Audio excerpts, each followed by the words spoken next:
Olá, gente, boa tarde. Sejam todos muito bem-vindos à nossa casa, à nossa roda de conversa pela vida. Para quem está aqui a primeira vez, esse mês de setembro, a gente está intensificando a nossa jornada pela vida, que é um trabalho assim, que a casa tem o ano inteiro, em relação à valorização da vida e à prevenção ao suicídio. Mas em setembro fica mais frequente, né? Nós temos mais palestras voltadas a esse tema, justamente pela campanha que acontece esse mês. Então, sejam muito bem-vindos, muito obrigada, Vanessa, Ricardo e Valmir, por estarem aqui. E eu vou chamar a Cristina para fazer o nosso preparo. Boa tarde a todos. Boa tarde. Nós vamos ter assim, uma mensagem muito especial como preparo. Vocês estão me ouvindo? Senão eu tiro a máscara. Então vamos lá. Que hoje consigamos elevar o nosso pensamento a esse Deus de amor e misericórdia e reconhecer o quão abençoados somos. Que encaremos todas as dificuldades, adversidades, dores e espinhos como oportunidades para o nosso crescimento. Que entendamos que por mais amargo que seja o remédio, esse médico de alma chamado Jesus sabe exatamente o que precisamos para curar nossas mazelas. E quando nos sentirmos fracos e incapazes, coloquemos em prática a nossa fé. Fé que confia, fé que acredita, fé que nos impulsiona ao progresso. Porque tendo dentro de nós a certeza que o Senhor é o nosso pastor e que nada nos faltará, nunca nos sentiremos desamparados. Acreditem, filhos estimados, a dor é necessária, mas o sofrimento é opcional. E assim, e somente assim, estaremos verdadeiramente aprendendo a viver. Irmã Clarissa, quando eu recebi essa incumbência, né, de ser portadora dessa mensagem tão bonita, eu fiquei pensando em qual seria a melhor forma da gente poder fazer um paralelo com a nossa vida material e as nossas questões emocionais, as nossas questões de dores de alma. E eu pensei bem e achei que a melhor forma é a gente lembrar de como a gente machuca o nosso corpo. Às vezes a gente dá uma pequena topadinha, sente aquela dor na hora e não faz nem um hematomazinho. E depois, a gente nem lembra mais daquilo. Às vezes a gente dá uma topada maior e aquilo fica roxo e incomoda durante um tempo. E o nosso corpo se encarrega de cicatrizar aquilo e a gente também esquece. Às vezes a gente tem machucadinhos um pouquinho mais complicados. Às vezes tira a pele, às vezes precisa casquinha, às vezes a gente tem grandes feridas, às vezes a gente precisa levar ponto. Mas tudo isso o nosso corpo cicatriza. Então que a gente possa usar, né, dessa mesma forma que o remédio cura o nosso corpo, a nossa fé cura a nossa alma. E que a gente possa lembrar disso sempre, porque é a vida que a gente valoriza, é a vida que a gente recebe, né? Deus nos dá esse dom maravilhoso que é viver e que a gente aproveite isso da melhor forma sempre. Tá? Agora eu vou chamar o Mateus para fazer a nossa prece inicial. Feche nossos olhos. Concentrar. Pai de infinita bondade e misericórdia, espiritualidade amiga que está aqui presente. Pedimos que nos abençoe nesse trabalho de hoje. Abençoe os palestrantes, Ricardo, que todos estão aqui, todos os irmãos que estão aqui, que sejamos abertos para receber todas as palavras, podemos estar aqui para refletir. Então, que nossos corações sejam abertos para falar as dúvidas, as nossas questões. Obrigado, Pai, pela sua oportunidade. Pedimos a Maria, Pai, que esteja conosco, nos abençoando e nos protegendo. Que assim seja. Graças a Deus. Pessoal, nós temos as perguntas que foram feitas pelo Forms e pelo número do WhatsApp do GRESG, que estão aqui em parte, ele vai conduzindo. Mas se qualquer um aqui tiver perguntas ou comentários, pode levantar a mão para falar ou pedir um papel, a prancheta com papel para poder escrever anonimamente, tá bom? Boa roda de conversa. Ricardo, palavra. Boa tarde a todos. Boa tarde. Muito bacana ver a casa cheia. Nós estamos aqui em torno de, quando a Bela foi falando, contamos de pessoas aqui. De 27, a semana deve entrar 28 pessoas. Né? Numa tarde de domingo, 4 horas da tarde, onde nós estaríamos fazendo tantas outras coisas, tantas outras atividades, mas nós optamos de reservar algumas horas da tarde, à noite de domingo, para estarmos aqui na casa, para falarmos, ouvirmos, recebermos algumas informações, recebermos algumas instruções importantes sobre esse tema, que é nós falarmos sobre a vida, nós falarmos sobre a valorização da vida, sobre a prevenção do suicídio, principalmente num período pós-pandêmico, vamos chamar assim. Então, parabéns a todos pelo fato de estarem aqui presentes, sejam encarnados ou desencarnados, e nós vamos começar nossa roda de conversa, aliás, a primeira roda de conversa presencial do nosso passagem. Que acho que ano passado foram feitas várias rodas virtuais, né? Onde foram discutidos diversos temas relacionados aos transtornos mentais, etc. Então, hoje é a primeira roda de conversa presencial. Olha que bacana. Então, é mais um motivo de festa, né? E não é um formato de palestra pública, não é uma reunião pública. Né? Tanto é que a Bela comentou, se tiverem perguntas, podem levantar o dedo. Faça as perguntas. Não me sinto bem fazer a pergunta, não tem problema algum. Tem a prancheta que vai circular por aí, anota a perguntinha, ela vai me dar a pergunta aqui, e eu vou repassar aqui ou para o Valdenir ou para a Vanessa. A Valdenir, eu vou apresentar eles, ou para a Vanessa Santarém. Gente, temos aqui 2 convidados. Eu vou só mediar esse encontro, né? Que já é uma tarefa inédita. É uma tarefa inédita, mas se foi dada a missão, vamos em frente. Então, temos aqui o Valdenir Cruz, né, da Rádio Rio de Janeiro, ele é psicólogo. Temos aqui a Vanessa Santa Rita, que é voluntária do Centro de Valorização da Vida, do CVV. Quem já ouviu falar do CVV? Ó, a maioria, ótimo. Já tentei até ser. Oi? Pode, já tentei. Ó, viu? Então a Vanessa é voluntária do CVV. Então, vai complementar muito um com o outro, a visão psicológica, a visão espírita, também com a Vanessa, com a visão como voluntária do próprio Centro de Valorização da Vida. Então nós estamos tendo aqui a oportunidade de mergulharmos um pouco mais nas perguntas, um pouco mais nas questões que foram encaminhadas. Estão aqui as perguntas. Sei que até 11 horas da noite, ninguém tem nada num domingo, então nós podemos ficar aqui. A Simone vai disponibilizar a cantina aqui do Grêmio, nós tivemos os docinhos, os salgadinhos, não tem problema algum.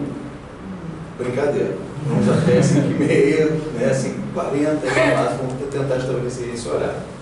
Setembro amarelo. Estamos no mês de setembro. Por que amarelo? Por que esse laçozinho amarelo? Né? No ano de 94. Alguém sabe a história? Não, eu não sei. Vamos lá. Então vou fazer só uma visão, uma síntese dessa história, para que a Simone pediu para fazer esse preâmbulo aqui, antes de passar para as perguntas. No ano de 1994, um jovem de 17 anos, chamado Mike M., ele optou pelo autoextermínio, que aparentemente ele não dava sinais, aparentemente. Estava vivendo boas relações com os amigos, familiares, enfim. Só que ele optou pelo autoextermínio, ele optou pelo suicídio.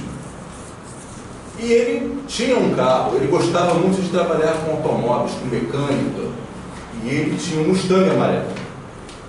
E no dia do seu sepultamento, né, do seu velório, os amigos, eles colocaram uma fitinha semelhante a essa, da cor amarela, para uma homenagem ao carro amarelo que ele tinha, para justamente distribuir para as pessoas. Para as pessoas. E a mensagem que continha na cada laçozinho desse, que foi entregue para as pessoas que lá estavam naquele velório, naquele sepultamento, no dia, era justamente uma mensagem para valorizar a vida. para prestar mais atenção sobre isso. Isso foi em 94. Em 2003, a Organização Mundial de Saúde consagrou, batizou, como, principalmente o dia 10 de setembro, um Dia Internacional da Vida, Dia Internacional de Prevenção do Suicídio, em 2003. E em 2015, quer dizer, pouco tempo, estamos em 2022, há 7 anos, né? 2015, o CVV, junto com o Conselho Federal da Medicina e tantas outras organizações, eles puxaram para uma responsabilidade nossa consagrar aqui o mês de setembro para que nós possamos falar sobre suicídio, possamos falar sobre prevenção da vida, para que essa informação seja divulgada. Isso vem sendo feito até então e com certeza vai continuar sendo feito. Então, por isso o Setembro Amarelo, né? Por isso a cor amarela, por isso esse lacinho, né? Então, tem uma explicação, né? Tem uma razão disso ser feito, ser explicado. Não foi assim aleatoriamente, achei um lacinho bonitinho, vou pintar de amarelo. Não, não é isso. Tem toda uma história. Muito bem. Valdemir Cruz, meu querido amigo, bem-vindo mais uma vez. Fala um pouquinho mais sobre você. O que você faz no movimento espírita, da sua atividade profissional? Quem é o Valdemir? Bem, Valdemir hoje é psicólogo e está vice-presidente lá da Fundação Paulo de Tarso, da Rádio Rio de Janeiro. Apresento. Vou usar a primeira pessoa. Apresento 2 programas, um quarta-feira ou sexta. Sexta-feira, exatamente no aspecto psicológico. Tem sempre um outro psicólogo ou um psiquiatra comigo. Às vezes tem 2, um psiquiatra e um psicólogo, para ouvir as pessoas que querem falar. E aí me permite contar até a história desse programa especial. Aos 20 anos atrás, o Gerson me chamou e disse que o Dr. Bezerra tinha sugerido a ele que fizéssemos um programa na rádio para atender essas pessoas. Porque o suicídio é uma pandemia desde que o mundo é mundo. Então, isso não é uma coisa do século XXI, não é uma coisa de hoje. Desde que o mundo é mundo, o suicídio é uma pandemia que nós, ao longo do tempo, jogamos debaixo do tapete. Tentamos esconder. E o Dr. Bezerra sugeriu ao Gerson, em função de muitas pessoas ligarem para a rádio, como se fosse ligar para o CVV. Talvez o CVV, daí até a associação da rádio com o CVV, pelo menos a rádio publica, divulga muito o trabalho do CVV. Então as pessoas ligavam para a rádio querendo falar, querendo conversar. Eu não tive ninguém especializado para conversar com essas pessoas que chegavam. Então, sugeriu-se que fizesse esse programa. Tem mais uma cadeira aqui, né? Sugeriu-se que fizesse esse programa. Então, o Gerson me convidou e eu passei a fazer parte do programa. Não era nem psicólogo ainda, era um formato diferente. Nós tínhamos um psicólogo e um espírita. Então, eu era o espírita do programa e tinha um psicólogo que vinha. Ao longo do tempo, eu resolvi fazer psicologia, fiz a faculdade, continuei no programa. E aí o Gerson me passou a responsabilidade de apresentar o programa. Depois o Gerson encarnou e aí ficou mesmo comigo e está comigo já há quase 20 anos que a gente faz esse programa. E o outro é um programa doutrinário espírita. Todo mundo aqui deve ser espírita, pelo menos tem um pezinho no espiritismo. Imagina. Então, é um programa que a gente faz às quartas-feiras, chamado Respondendo aos Ouvintes, onde as pessoas fazem perguntas sobre doutrina espírita. Aí eu tenho mais 2 convidados comigo lá, que trocamos ideia sobre os temas que vão chegar, as perguntas que vão chegar. E sempre eu digo lá e vou dizer aqui, vocês podem perguntar qualquer coisa, desde que aceite eu não sei como é a resposta. Porque eu não sei tudo. Eu não sei tudo de psicologia, eu não sei tudo de espiritismo, eu não sei tudo de nada. Graças a Deus eu sou meio socrático, né? Eu só sei que nada sei. Então, quanto mais eu estudo, mais eu vou sabendo que não sei. Mas a ideia do suicídio, como eu disse, é uma ideia que vem desde que o mundo é mundo. Desde que ganhamos consciência, desde que ganhamos razão, livre-arbítrio, nós passamos a o autoextermínio, nós praticamos o autoextermínio. Mas, e aí me permitam associar psicologia e espiritismo, porque para mim uma coisa complementa a outra, um sem o outro não resolve.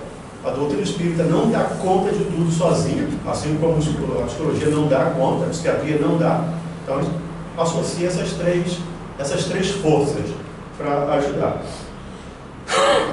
Então, como eu disse, desde sempre temos essa ideia do autoextermínio. Mas também, desde sempre, temos olhares, aí me permitam, espirituais, olhares de Deus, né? Orientação espiritual, para que não cometamos esse suicídio. E a gente pode pegar só o Velho Testamento, só o 5º mandamento, está escrito lá, não matarás. E quando nós lemos aquele mandamento, a ideia é homicídio. Eu não vou matar o outro. Mas ali ele é amplo, ele não está restrito a ele nesse aspecto. Não matarás. A si próprio também. Então esse é uma orientação que nós recebemos para pegar uma das mais modernas, tá? Porque tem outras mais antigas ainda. Mas essa do Velho Testamento. E depois vem Jesus, lá no Evangelho de João, 10:10, vai ficar fácil de a gente decorar, né? 10:10 é fácil, né? Eu vim para que tenhas vida. Então é a fala de Jesus. Eu vim para que vocês tenham vida. Mas não é uma vida comum. Não é uma vida simples. É para que vocês tenham vida em abundância. E outra vez, precisamos pegar essa palavra vida e não ficar restrita a um espaço orgânico, biológico. Precisamos abrir esse espaço para darmos novas definições à palavra vida. Então, lá no João 10:10, Jesus disse que veio para que tivéssemos vida e vida em abundância. E tem um livrinho que vocês talvez conheçam, por acaso eu botei aqui, é CVV, tá? Mas não é Centro de Valorização da Vida, é Caminho, Verdade e Vida, que é um livro do Emmanuel, psicografado por Chico Xavier, que o Emmanuel diz o seguinte: no conceito das missões divinas que recebe, o cristão a rigor apenas conhece de fato um gênero de morte, a que sobrevém a consciência culpada pelo desvio das leis. E os contemporâneos do Cristo, na maioria das criaturas, sem atividade espiritual edificante, da alma endurecida e coração paralítico. Então, a morte não é só biológica, a morte é psicológica também. A morte vou botar aspas em todas as palavras, por favor, tá? É espiritual também. Né? Quando eu mato a minha consciência, quando eu enegreço, eu ensombreço a minha consciência, eu estou praticando erros contrários às leis humanas e divinas. Eu estou matando. Nós matamos esperanças, ou não? Já pensamos nisso? Nós matamos a esperança dos nossos amigos, mas você vai fazer isso? Tem certeza que você vai estudar psicologia? Mas isso não dá dinheiro. Isso é um tipo de morte, aspa, por favor, na morte, que vai nos minando aos poucos. E a psicologia vem nos orientar para que aprendamos a nos conhecer. Por isso eu brinquei aqui do Socrático. Nós precisamos nos conhecer. E aí, de novo, a doutrina espírita nos convida a essa reflexão do autoconhecimento. Concordo, está lá na questão 919. Eu tenho umas perguntas assim, umas coisas meio decoradas, tá? Lá na questão 919 do Livro dos Espíritos, quando Kardec pergunta lá qual é a melhor maneira de nos adiantarmos, e aí moralmente, espiritualmente, já nesta vida. E Santo Agostinho diz, nos conhecendo. E ele nos dá uma receita do autoconhecimento. Então, quanto mais nós nos conhecemos, quanto mais nós nos olhamos, mais fácil fica. Ele tem uma, tudo bem eu pedir ajuda. Se eu me conhecer bem, certo? Eu sou orgulhoso pra caramba. Eu não gosto de pedir favor a ninguém. Eu sou muito metido. Aí quando eu olho ali, não, mas está tudo bem pedir ajuda, né? Então, a gente vai se conhecendo, a gente vai aprendendo. E Kardec, ao longo da codificação, das obras da codificação, falou muito na valorização da vida. Eu até falei isso ontem, na sexta-feira, lá na rádio, que a gente tem um Setembro Amarelo, onde toda a programação da rádio tem esse lacinho, né? Tem esse viés de falar da preservação da vida. Mas, preservação da vida, nós fazemos, a Rádio de Janeiro faz, 24 horas por dia, 7 dias por semana, 365 dias por ano. Quando a gente vai falar do papo espírita, né? Isso é papo de espírita lá, né? Lá do Henrique Miranda, a gente está falando de preservação da vida, está falando de autoconhecimento, está falando de sobreviver a essa dificuldade toda. E lá no capítulo 5 do Evangelho, tem o título Bem-aventurados aflitos, Kardec diz lá que o conhecimento da vida futura, veja o que ele diz, é um antídoto à loucura e ao suicídio. Normalmente, loucura e suicídio costumam estar associadas. Muitos dos nossos irmãos que cometem o suicídio têm dificuldades psiquiátricas. E aí entra a família. Não tem como tirar a família desse time. A família é fundamental. Como o Ricardo, aqui é Barocha, o Ricardo disse aqui, aparentemente o rapaz lá do Mustang amarelo não tinha dado sinal. Mas é só aparentemente. Todos deixam algum rastro. Todos deixam alguma marca. Então é importante que tenhamos esse olhar de ver. Que vejam os que têm olhos de ver, que ouçam os que têm ouvido de ouvir. Mas quando se fala, eu não presto, eu não sei fazer nada, eu não valho nada, seria se eu sumisse, não faria falta, me dá vontade de pegar um carro, um ônibus e ir embora e desaparecer. Isto é um sinal de autodestruição. Isso é um sinal de desvalorização da vida. E a Associação Brasileira de Psiquiatria diz que 20 minutos de conversa são suficientes para que uma pessoa se afaste da ideia do suicídio. 20 minutinhos. Agora é 20 minutinhos de ouvir. Às vezes a gente tem a ideia do ouvir é falar, é dar sermão. Isso é bobagem, isso passa. Você tem tudo, você ganha bem, você tem emprego, você... Gente, isso não ajuda nada. Você já viu uma pessoa com a perna quebrada? Engessada? Mandar ela correr 100 metros para curar a perna? Não. É a mesma coisa. Você pega uma pessoa com a perna quebrada, mandar ela correr 100 metros para curar a perna, é mandar uma pessoa com depressão, com ideação suicida, e ver vitrine, e tomar óleo de coco na praia, e fazer compras. A pessoa não tem condições de fazer aquilo. Ela não tem energia, ela não tem forças. Então não adianta mandar que ela não vai, ela não consegue.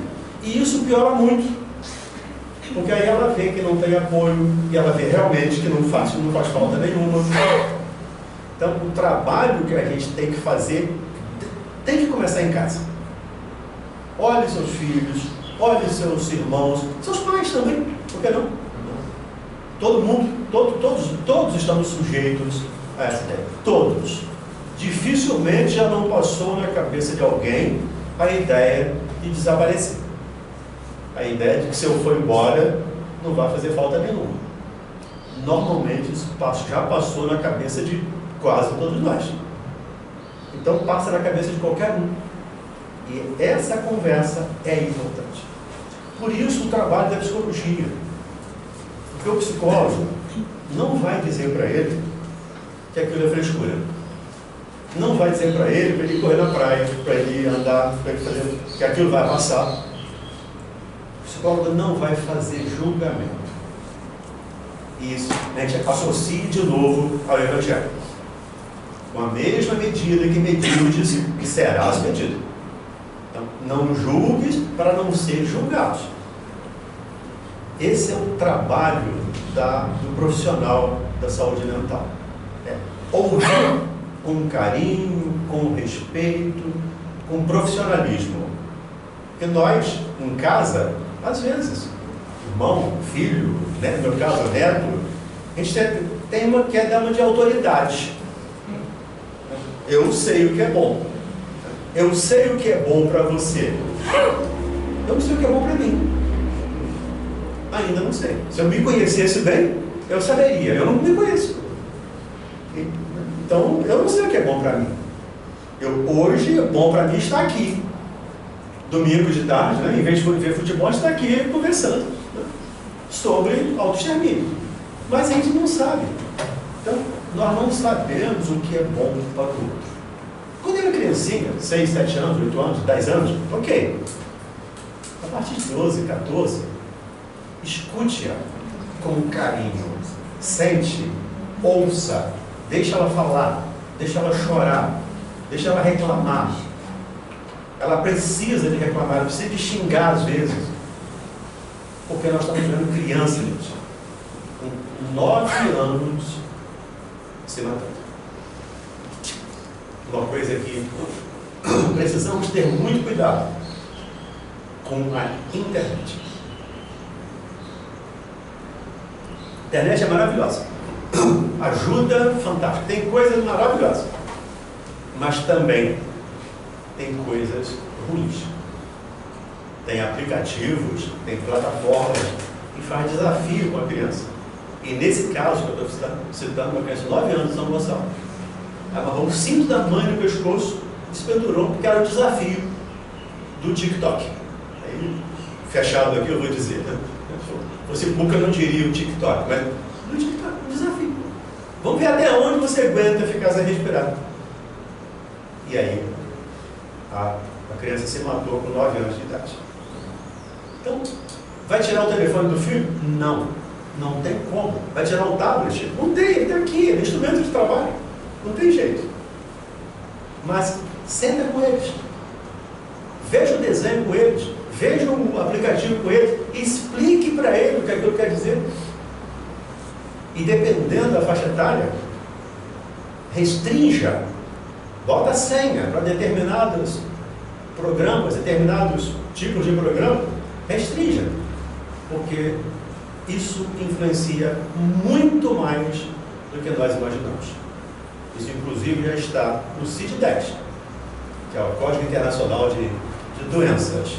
A dependência eletrônica. A dependência eletrônica já está rotulado como uma doença psiquiátrica. Isso gera um processo de ansiedade enorme. Então, se nós não tivermos cuidado, a nossa futura geração vai ser de ansiosos. Hoje estamos deprimidos, vai ser de ansiosos. E cabe a nós, pais, evangelizadores, educadores, tios, avós, responsáveis, cabe-nos essa tarefa de auxiliar. Então, tem profissionais especializados em atender crianças. Eu não atendo criança, mas tem profissionais que fazem isso. Se tiver dificuldade de fazer sozinho, leva, conversa. As competições dos jogos são muito grandes. Eu tenho um neto de 10 anos. Se ele perde um jogo, ele fica meio desesperado. Ele não pode perder um jogo. O jogo de ping-pong, eu estou jogando ping-pong com ele, eu não posso ganhar. Comigo você vai. Se eu puder ganhar, eu vou ganhar. Você vai perder. Eu só vou perder se eu não conseguir, mas eu vou ganhar. Porque ele não aprendeu a perder. Então, e a resposta tem que ser imediata. Eu aperto aqui, né? É só apertar aqui, ó. Eu tenho 3, 4 telas aqui, né? Para olhar. Agora eu quero outra. Agora eu quero outra. Na vida real, não é assim. Então a gente precisa ter esse cuidado. E aí eu fico à disposição, Ricardo, para conversar, responder as perguntas, deixar a Vanessa falar. Uma coisa que, como psicólogo, eu recomendo, é o CDV, eu recomendo sempre, né, todas as pessoas que têm dificuldade, porque eu não posso estar 24 horas, como estava o CVV, né, 24 horas, né? Eu não posso estar 24 horas no ar para ouvir as pessoas que me telefonam. Algumas até me telefonam, domingo, sábado, 10 da noite, né? Principalmente pessoas com distúrbios psiquiátricos, esquizofrênicos, psicóticos, têm dificuldades maiores. Mas o CVV é um trabalho que a Vanessa vai falar com certeza, que eu recomendo tanto no consultório quanto na rádio. A rádio a gente tem quase uma parceria com o CVV. Né? Toda semana a gente tem algum convidado lá do CVV para conversar sobre essa valorização da vida. E por falar em CVV, que é a Vanessa, né? Vanessa, como que o CVV entrou na sua vida? Como que você começou no CVV? O que é o CVV? Bom, o CVV, pessoal, é o Centro de Valorização da Vida. Ele é bem mais velho do que eu. O CVV tem 60 anos, né? Está aqui com a gente no Brasil desde 1962, e mesmo assim tem gente que ainda não conhece. Né? Eu entrei no CVV há mais ou menos 5 anos atrás. Entrei porque faço um outro trabalho voluntário e comecei a me deparar com a questão, né, da autolesão com jovens que eu trabalhava, e fui estudar. E quando a gente coloca no Google qualquer coisa relacionada à autolesão, suicídio, prevenção, valorização da vida, o que vem é o CVV. E foi dando um Google que eu descobri o CVV. E achei interessante, fui fazer o processo de seleção, né? Para ser voluntário de CVV a gente tem que ter mais de 18 anos, não precisa ter uma formação específica, mas precisa passar por um processo de seleção, que hoje dura em torno de 3 meses, e precisa ser considerado apto, e a pessoa também precisa se afinar com a filosofia do CVV, que eu vou contar para vocês como é que funciona. Para vocês terem uma ideia do trabalho, hoje o CVV conta com mais de 4.000 voluntários em todo o Brasil. No ano de 2021, fizemos 3.600.000 atendimentos, e a ideia é que esse ano isso já aumente pelo menos de 15% a 20%. Então é muita gente precisando ser ouvida, muita gente precisando conversar. O CVV, ele oferece alguns canais, então a gente falou aqui telefone, né, que é o 188, não sei se vocês já ouviram falar. Ele é gratuito porque ele é considerado de utilidade pública, e isso já existe há alguns anos, né? Houve essa consolidação em todo o Brasil, então o Brasil inteiro liga 188 e é atendido por um dos 4.000 voluntários do CVV. A gente tem o chat, que é onde hoje eu trabalho, eu gosto muito, que é onde os jovens procuram muito, então entra lá pelo cvv.org.br. Se esquecer não tem problema, que se for no Google e botar as 3 letrinhas, vai aparecer o site do CVV, mas entrando no site tem a opção para entrar para o chat, e no chat mais de 90% são jovens entre 12 e 24 anos.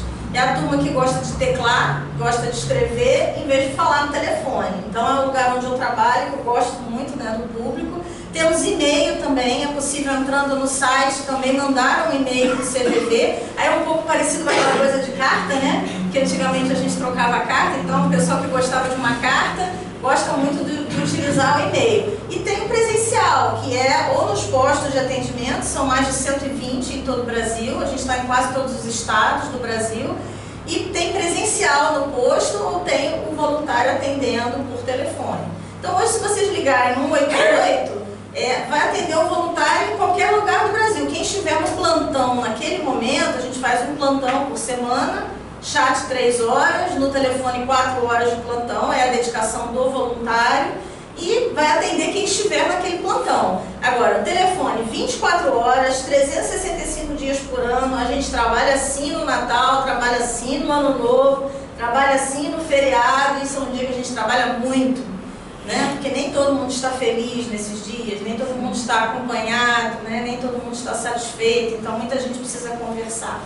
Né? E como é que é esse atendimento do CVV? Por que será que há 60 anos o CVV tem essas pessoas ligando pra gente? Por que tem esse jeitinho diferente, né? Então eu estava aqui ouvindo, né, esses 15 minutos valiosos aqui de dicas e reflexão, e muita coisa na sua fala eu percebi que a gente meio que usa no nosso trabalho, né? Porque se o CVV tem uma característica do apoio incondicional. O que significa isso? Que quando a Vanessa entra no plantão, a Vanessa não tem opinião política, a Vanessa não tem religião, a Vanessa não tem preconceitos, a Vanessa entra esvaziada. Então a Vanessa tem que entrar para ouvir aquela pessoa. Tem fone de ouvido. Exato. Sem julgamento, para aquela pessoa e fala, não concordo com isso que ela está falando, mas ela está falando isso porque ela deve ter feito aquilo, e essa pessoa é boa, essa pessoa não é boa. Então a gente tem que entrar esvaziada. Essa é uma primeira coisa bastante importante e que já tira ali uma barreira. É gratuito, então é acessível a todos. Inclusive por celular. Inclusive por celular. Inclusive para quem quer teclar por celular, Sim. porque o chatzinho funciona no celular da galerinha jovem. A gente não faz o julgamento, não precisa se identificar, pessoal. Então, aquela pessoa que tem medo de contar o que está acontecendo com ela, tem vergonha, tem receio de exposição, ou porque está na casa religiosa, ou está no ambiente de trabalho, ou no ambiente dos amigos, ou na própria família, porque às vezes a família acha que é uma frescura, às vezes acha que é falta de Deus, né? E vamos falar um pouquinho sobre essa questão da falta de Deus também mais para frente. Mas enfim, essa pessoa ela pode entrar anônima. Tudo que ela fala, sigiloso. Então vocês podem até me ver falando de algum exemplo aqui hoje, mas nunca vai ter nome CPF. Porque tudo que a gente comenta de uma forma construtiva, só para a gente explicar o trabalho, mas é sigilo absoluto. Então essas condições, né, do apoio incondicional, do não julgamento, da gratuidade, do sigilo, do anonimato, elas quebram barreiras. A barreira do medo de falar, do medo de confessar alguma coisa que eu não me orgulho de dizer sobre mim mesma, mas que eu preciso falar porque é algo que eu me arrependi, ou que eu não estou conseguindo vivenciar, não estou conseguindo lidar com aquilo. Então, esse jeitinho de atendimento, ele acolhe muito, né? Então, a gente, muitas vezes, no telefone, as pessoas ligam só para chorar, pessoal. Elas choram, quando elas acabam de chorar, elas falam obrigada. E a gente fica só no telefone dizendo, olha, a gente está aqui, fica à vontade, se você não conseguir falar hoje não tem problema, no outro dia você pode ligar e falar, né? Então a pessoa só às vezes precisava só ter alguém ali para escutar um choro. Tem pessoas, gente, nem todo mundo que liga para o CVV, que vem teclar com a gente, é porque quer tirar a sua vida. Às vezes a pessoa, eu estava comentando aqui antes da gente começar, as pessoas ligam para contar como foi seu dia. Eu moro sozinho, eu chego em casa, hoje eu acordei cedo, peguei engarrafamento, meu chefe brigou comigo, meu colega de trabalho. Aí a gente vai conversando, muito obrigada, já estou me sentindo melhor, agora vou fazer meu jantar, vou tomar meu banho. A pessoa só queria dividir como foi o dia dela. Ela mora sozinha, ela precisa falar. É necessidade do ser humano, né, da gente falar. Então nem todo mundo que liga para o CVV e vem conversar com a gente é porque está pensando no autoextermínio. Às vezes é uma solidão, uma necessidade que ela fala. E como a gente dá essa liberdade, como a gente procura deixar a pessoa à vontade, ela fala muito mais do que ela falaria numa condição de exposição, né? E a gente está ali para isso, né? Então, às vezes, tem umas pessoas que já estão acostumadas a ligar para o CVV e falam assim, eu estou falando muito aqui, né? Estou te atrapalhando, tem um monte de gente na fila, deve ter gente com problema maior que o meu, né? Eu vou te ligar, então, para você poder falar. E a gente fala assim, não, esse é o seu momento. Nesse momento, não tem nada mais importante para eu fazer do que ouvir você. O que você está me contando é o que eu tenho de mais importante para ouvir nesse momento, e é verdade. Porque a gente consegue medir qual é o problema grande, pequeno, médio. A gente consegue dizer se a forma como o problema chega pra gente vem na mesma intensidade do outro. Não é assim, né? Às vezes eu lido muito bem com uma coisa, aquilo que é pavoroso pro Ricardo. Ele olha, né, pra mim e fala assim, mas a Vanessa tá sofrendo por causa disso? É tão simples, eu já passei por isso, Vanessa, a solução para isso é tal. E a gente tem essa tendência, né? Como foi falado, né? A gente tem a tendência de tentar valorizar o que a pessoa tem, porque a gente acha que aquilo é o máximo, né? E a gente não faz isso no CVV, né? A gente entende que se a pessoa está trazendo aquela dor naquele momento, aquilo ali é o que está incomodando muito ela. Mas a conversa é sempre ruim, só das coisas ruins? Não. O que a gente faz? Por que esse atendimento, ele alivia, né? E foi falado dos 20 minutos, é interessante que a média do tempo de ligação é 20 minutos, né? Não há coincidências, né? No chat é um pouquinho mais, porque digitando a conversa é um pouco mais, demora um pouquinho mais, né? Então os atendimentos são em torno de meia hora, 40 minutos em geral. Mas a gente acredita o seguinte, há um esvaziamento, há um alívio. A pessoa, quando procura normalmente aflita, ela está ali soterrada de emoções tóxicas, né? Ela não consegue enxergar mais nada de bom, ela só consegue sentir aquela dor dela. E conforme ela vai falando e a gente vai reconhecendo essa dor que ela está sentindo, porque que o trabalho ele é baseado na psicologia humanista, né? A gente trabalha muito da reflexão do sentimento do outro, né? Ajudando a pessoa a entender o que ela está sentindo. E quando ela começa a ver que a gente está compreendendo profundamente o que ela está sentindo, acontece uma conexão muito bacana, pessoal, porque ela não se sente sozinha, ela não se sente julgada, ela se sente acolhida. E esse esvaziamento vai acontecendo, e quando a gente vai percebendo, a pessoa vai ficando mais tranquila. Aí muitas vezes ela começa a falar, pois é, e eu tenho isso, eu tenho aquilo, mas eu estou com tanta dificuldade, eu até tenho um terapeuta, eu tenho um gatinho que eu não sei o que vai acontecer se eu for embora. Pensando bem, eu podia tentar falar com a minha mãe ou com o meu pai. Ela mesma vai recuperando a possibilidade dela e as possibilidades de reverter aquele quadro. Isso acontece sempre? Não. Isso acontece no mesmo atendimento? Não. A pessoa pode estar com um problema emocional mais sério e de fato estar precisando de ajuda profissional? Claro que sim. A gente faz esse diagnóstico no CVV? Não.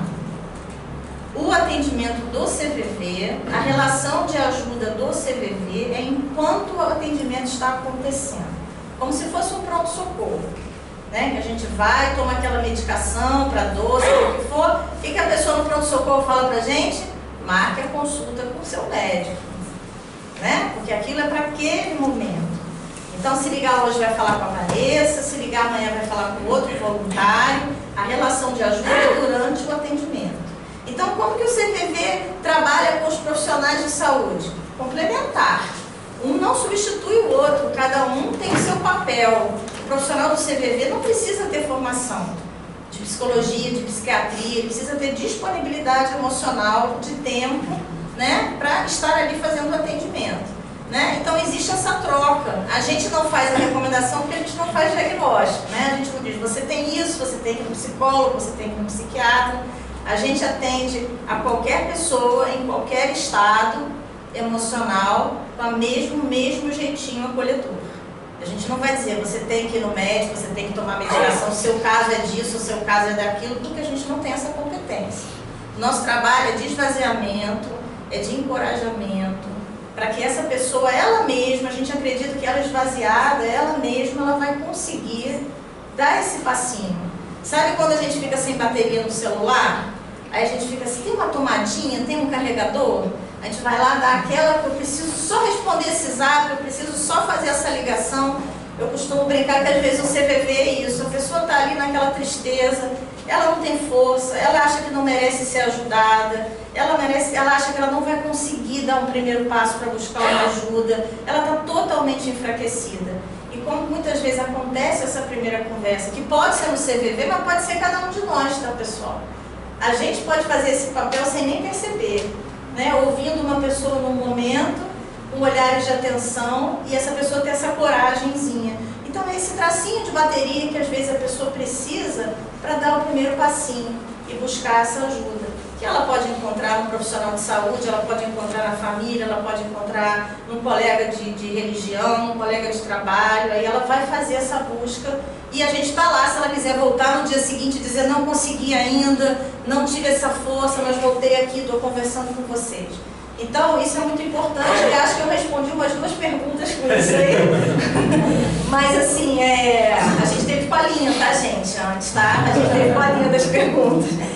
Mas é bom que a gente complementa a nossa fala. E a gente trabalha, então, de uma maneira complementar, né? E eu acho que funciona, né? A gente não sabe o que acontece, né? Depois da vida da pessoa, porque desliga o telefone, desconecta do chat. E hoje, com a rede nacional, muito difícil você falar de novo com a mesma pessoa. Muito difícil, acontece, mas é difícil. A gente não sabe o que aconteceu. Mas, às vezes, a gente ganha um presente. Porque, às vezes, tem gente que liga ou vem teclar com a gente e que fala do atendimento do colega. Aí eu entrei aqui, eu estava muito triste, eu estava muito mal, eu naquele dia eu já tinha tomado a minha decisão de que eu ia realmente tirar a minha vida.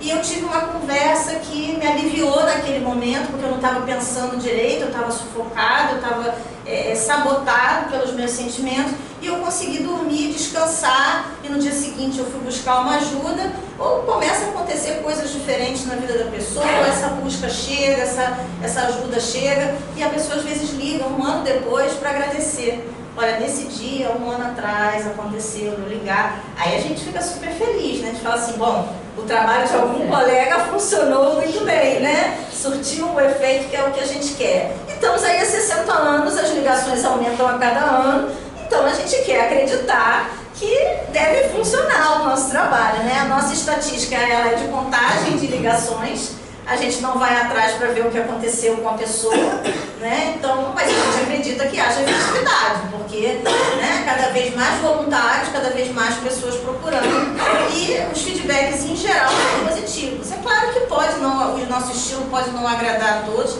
A gente não tem, pessoal, a pretensão de ser a única maneira de ajudar, não. Existem muitas maneiras de ajudar quem precisa. O CVV tem uma proposta. Então, alguns voluntários se adaptam, algumas pessoas que ligam gostam, mas existem N outras coisas, ciências, profissionais capacitados, pessoas em instituições religiosas, atendimento fraterno. Tem N outras ferramentas de apoio que existem. O CVV é mais uma, que tem uma vantagem, que eu brinco que é uma vantagem competitiva, que nós somos 24 horas, né, pessoal?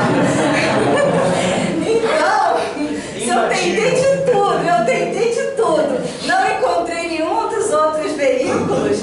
Não para o 88, porque esse vai ter gente para atender. Mas é brincadeira, porque a gente não quer competir, a gente quer e precisa trabalhar junto, né? Porque a gente sabe que a questão da depressão, a questão do sofrimento humano, muitas vezes, não é uma solução. É um conjunto de coisas, né? Assim, você vai juntando o que a gente chama de rede de proteção, né? É a família, os amigos, é uma atividade, às vezes uma atividade física, o apoio médico, às vezes a medicação entra, às vezes a religião, né? Quando eu falei aqui, né? Não é falta de Deus. Às vezes as pessoas entendem mal, né? A gente não está dizendo que Deus não é importante para quem acredita em Deus, né? A nossa instituição, tá, pessoal? Ela é sem vinculação religiosa, né? Sem vinculação política. Então, tudo que vocês verem sobre o CVV pode até ser dentro de uma casa espírita, pode ser dentro de uma igreja, pode ser... Mas não existe essa vinculação. Então, tudo que a gente faz no CVV, apesar da nossa crença pessoal, né? Eu com o meu CPF Vanessa, né? É uma coisa, eu representando o CVV é outra. Mas, então, a gente trabalha sem isso, mas a gente acredita, claro que a gente acredita que tudo que promove bem-estar e saúde está nessa rede de proteção. Então, as pessoas precisam buscar isso e a gente precisa se disponibilizar também, né? Não, mas eu não tenho perfil para ser voluntário do CVV. Mas será que a gente não aprendeu nada nesses 2 anos de pandemia? Estou vendo todo mundo de máscara aqui, só a gente não está, né? Será que a gente não aprendeu nada nesses 2 anos, quando a gente só via olhos? Será que a gente aprendeu a olhar nos olhos? Será que a gente olha, pessoal, nos olhos das pessoas? Será que a gente tem tempo para olhar nos olhos, para ver se os olhos estão tristes, estão cansados, estão felizes, se dormiu bem aquela pessoa? Estávamos falando aqui antes de começar também, a gente observar os colegas dentro dos locais onde a gente frequenta, todo mundo, né? Então, as pessoas mais humildes, né? Será que a gente dá bom dia para todo mundo? Será que a gente repara todo mundo? Né? Eu, às vezes no trabalho, às vezes é a tia que está limpando o banheiro, que está triste, né? Não é a pessoa da minha equipe, na minha empresa, né? Como é que a gente olha, a gente dá bom dia, a gente faz um gesto de, né? Mas eu não tenho nada a ver com isso, eu não tenho intimidade com essa pessoa. Mas às vezes uma troca de olhar faz a pessoa ver assim, me viram, eu existo. Se vocês soubessem quantas pessoas, principalmente os jovens, falam pra gente, eu sou invisível, ninguém me vê. Se eu morrer aqui dentro do quarto na minha casa, vai demorar horas para descobrir. Se eu morrer no banheiro da minha escola, vão demorar um tempão para me achar. Então essa pessoa, ela não se sente vista no mundo. Então quando a gente pergunta para alguém assim, fulano, você está com uma carinha cansada, tudo bem? Posso nem ter intimidade com essa pessoa, mas isso tem um significado pessoal de caramba, alguém reparou que eu estou chateado, que eu estou... Por mais que não vá conversar, a pessoa pode não querer se abrir, mas a gente ter esse gesto de eu te vejo, eu te percebo. Porque pode ter um dia que a gente vai querer ser percebido. E isso é a gente como cidadãos, como seres humanos, não precisa ter religião, não precisa acreditar em Deus, né? Não precisa estar na minha doutrina.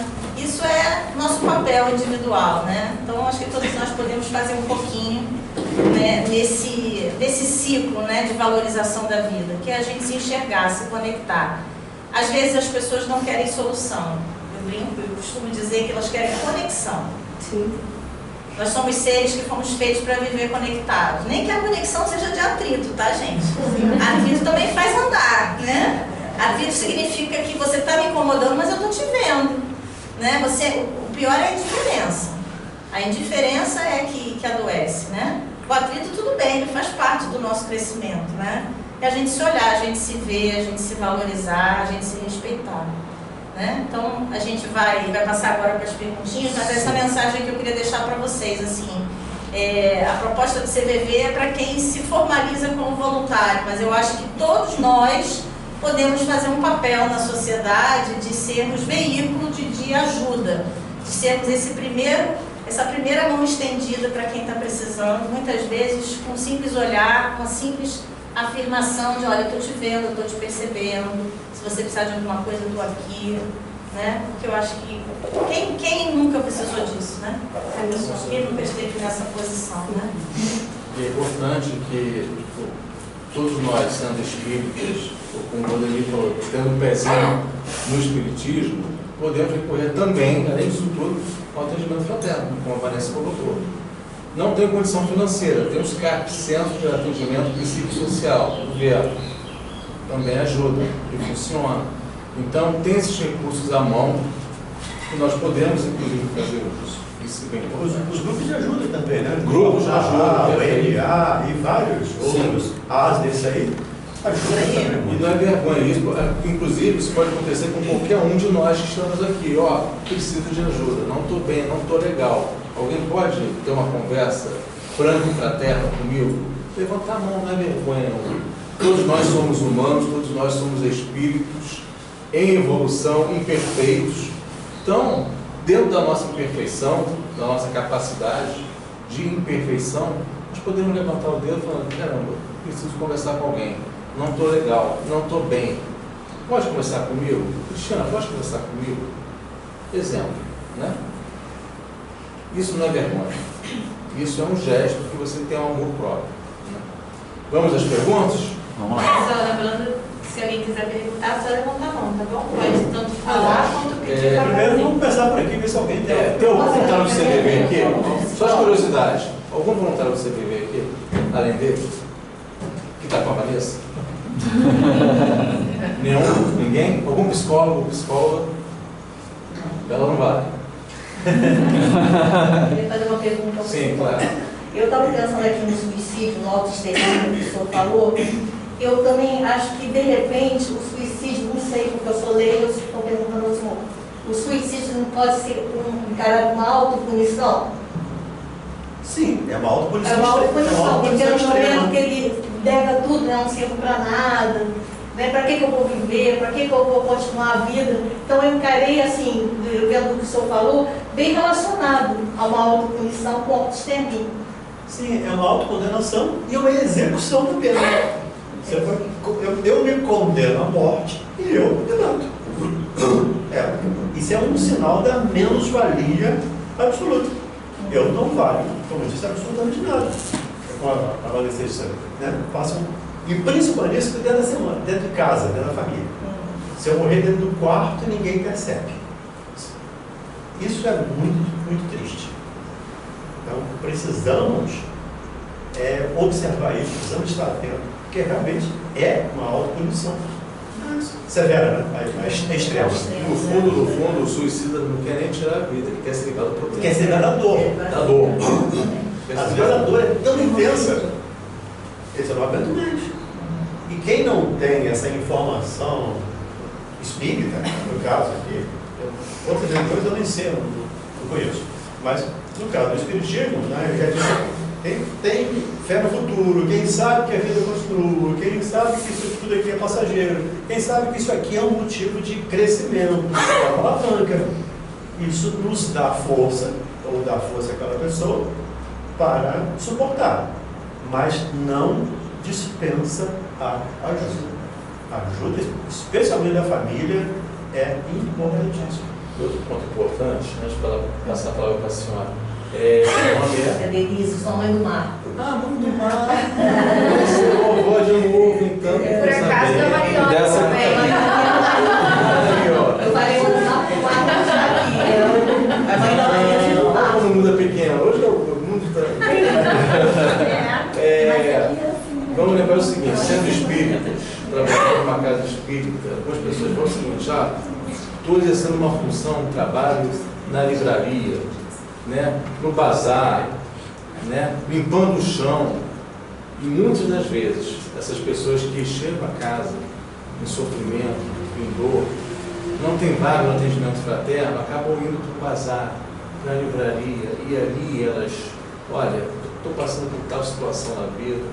Então, não é o que eu estou querendo dizer, não é nenhum dos pesos de trabalho, o fato de nós estarmos numa casa espírita e trabalhar numa livraria, num bazar, varrendo o chão da casa, que ali você pode ser um atendente fraterno, sim, e exercer essa função para aquele irmão que está chegando com dor e com sofrimento. Eu já vi várias vezes CVV também, né? O papel do CVV. Exatamente. Então isso é importante. Sendo trabalhador, muitas pessoas falam, pô, mas eu estou aqui há não sei quanto tempo aqui no Grege, tudo bem que aqui a casa é nova, quer dizer, relativamente nova. Vamos supor que a casa estivesse aqui há 20 anos. Estou aqui há 20 anos no Grege e, pô, estou sempre no bazar. Gente, quantas pessoas chegam no bazar para ver uma roupa, não quer conversar, não quer desabafar, não quer chorar? Você precisa ter aí sim, como o Valdemir colocou aqui, o estudo, a importância do estudo, de você ganhar conhecimento, ganhar informação, para justamente naquele momento, naquela hora, você assumir, vestir a camisa de atendente fraterno, mesmo não sendo oficialmente, para poder aliviar a dor de um irmão. Sua pergunta. Para quem? Para quem é? Pois é. Para o Valdemir. Ela colocou da autopunição, né? Também não seria um ato também, às vezes, de vingança, de querer se vingar de alguém? As razões são as mais variadas. Não existe uma única razão. Sim, pode ser uma ideia de punir alguém, de vingança. Meu pai fez isso comigo, então eu vou me matar para ele ver o que é bom. Isso também pode acontecer. As razões são as mais variadas possíveis. O importante é que, como eu disse anteriormente, ninguém chega a essa decisão sem deixar algum sinal, sem deixar algum rastro. Então, nós, especialmente a família, precisamos estar atentos aos nossos. Primeiro nós mesmos, né? Como é que eu estou? Eu estou ouvindo as pessoas? Eu estou realmente ouvindo, entendendo as pessoas? Porque muita gente acha que ouvir, ela está ouvindo, mas ela já está elaborando uma resposta para dar para a pessoa. Ela não está ouvindo. Ouvir tem que ser empático. Eu quero ouvir você. Então eu quero sentir a sua dor. É claro que eu não vou sentir, obviamente. Mas eu quero sentir a sua dor. Eu quero me colocar no seu lugar para sentir a sua dor. Aí eu vou te ouvir. Eu quero imaginar que eu estou no seu lugar, querendo ser atendido. É a fala do Cristo. Faça ao outro aquilo que você gostaria que fizesse a você. É exatamente isso. Então, o atendimento fraterno, ou a psicologia, a psiquiatria nem tanto, que é muito mais de medicamento. Mas a psicologia é esse papel de ouvir. A família é extremamente importante. Importantíssimo. Eu participei de um grupo de estudo, né? E tinha uma pessoa no grupo de estudo que a irmã tentou se matar, né? Na época eram casadas, uma filha, adolescente, ela tentou se matar e conseguiu, naquele momento, reverter o quadro. Aí quando eu encontrei ela pessoalmente, que eu perguntei para a irmã meses depois, né?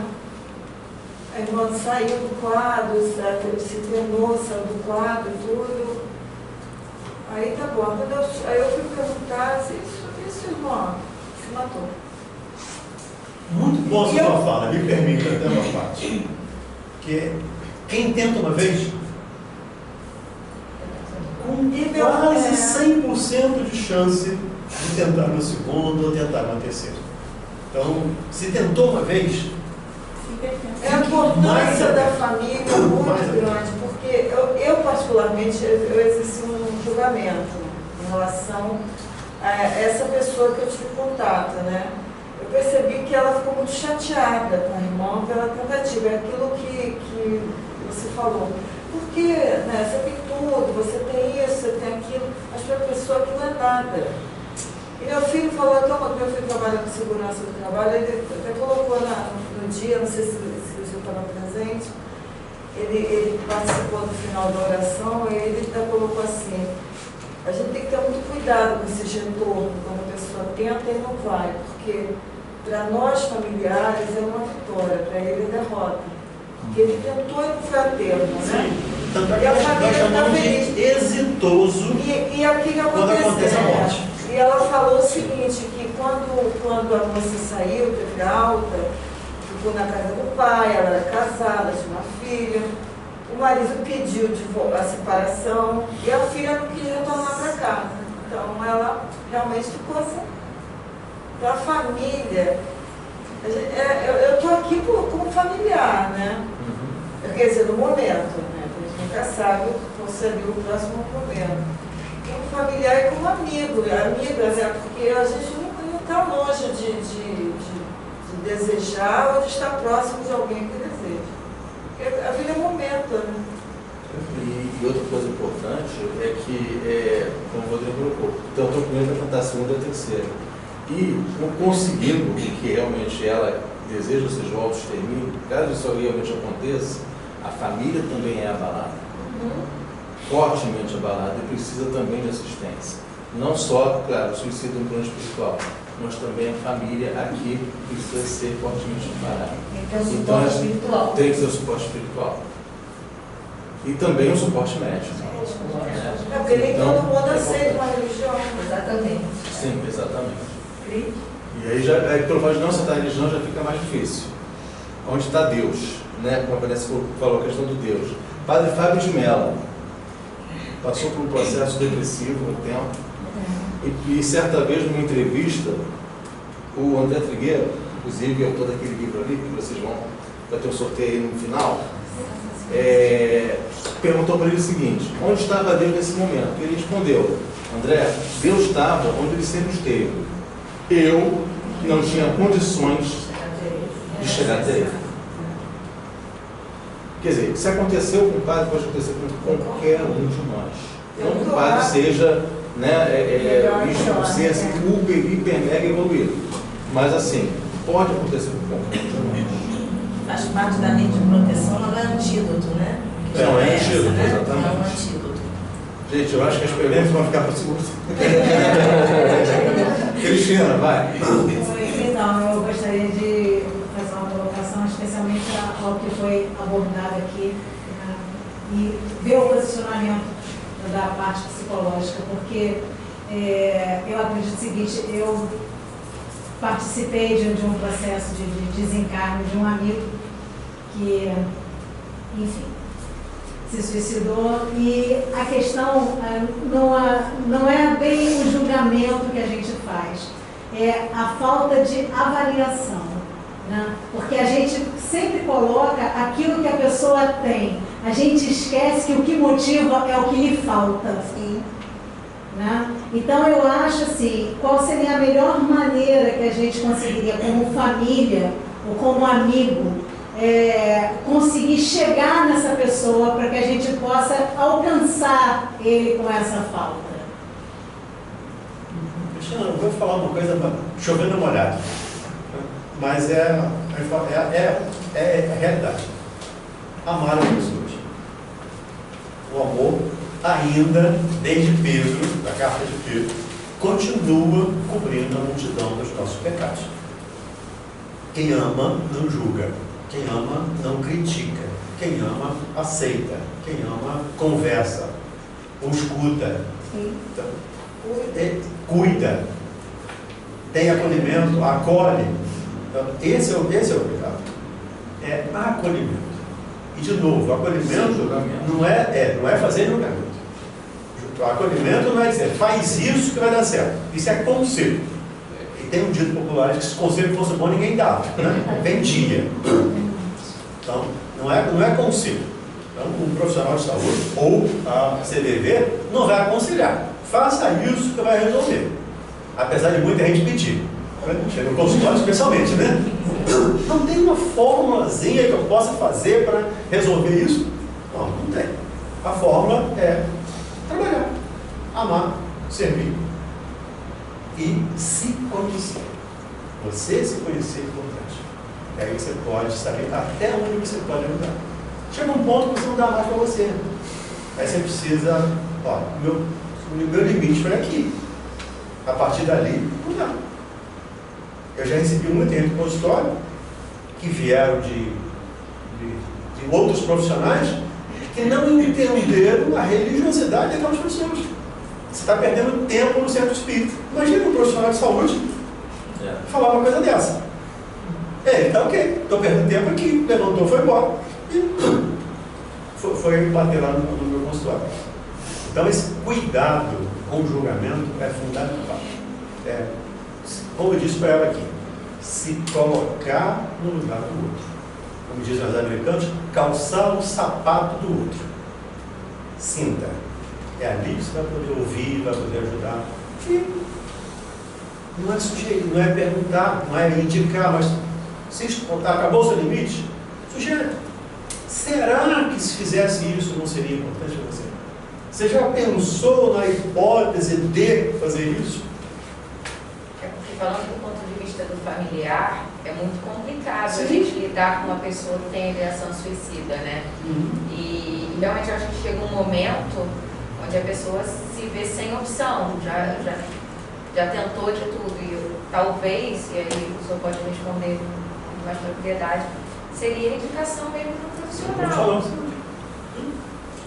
Existe, inclusive, eu conheço uma, mas deve existir mais de uma, com certeza. Mas instituições espíritas que estão prestando esse tipo de atendimento nas casas, um atendimento específico, né, para os familiares que possuem ideação suicida, né, para justamente orientar, dar um direcionamento. Eu conheço uma casa que está fazendo isso. É um trabalho relativamente novo, começou na pandemia, pela necessidade do que foi apresentado durante a pandemia.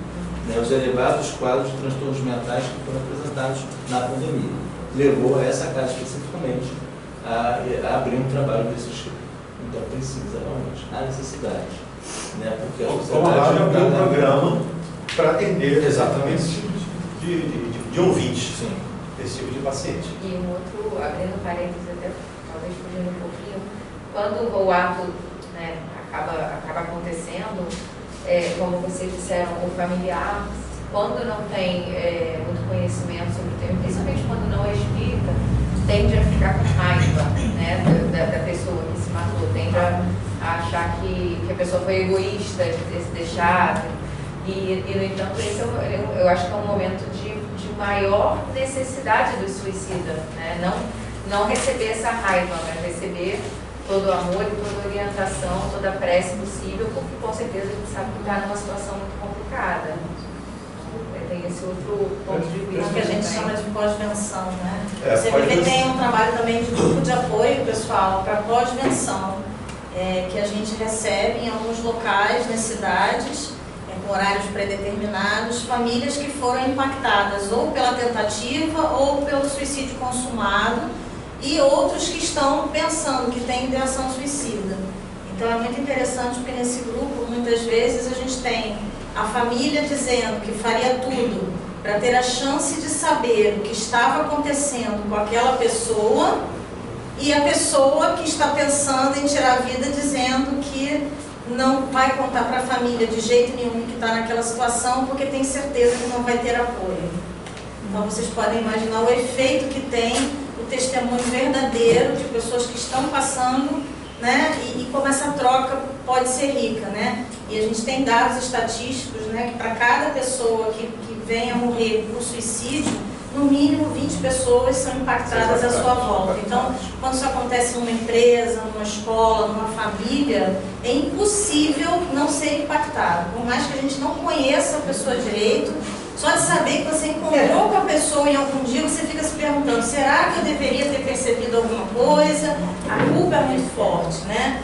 Então, até aproveitar para deixar um recadinho, às vezes a gente recebe, né, gente, em rede social, né, alguma notícia, às vezes com a infelicidade de vir com uma imagem, de vir com uma foto, e é uma reflexão para a gente fazer assim, de como que a gente age quando isso acontece, né? Será que a gente passa adiante com uma opinião, com um julgamento, com algum nível de sensacionalismo?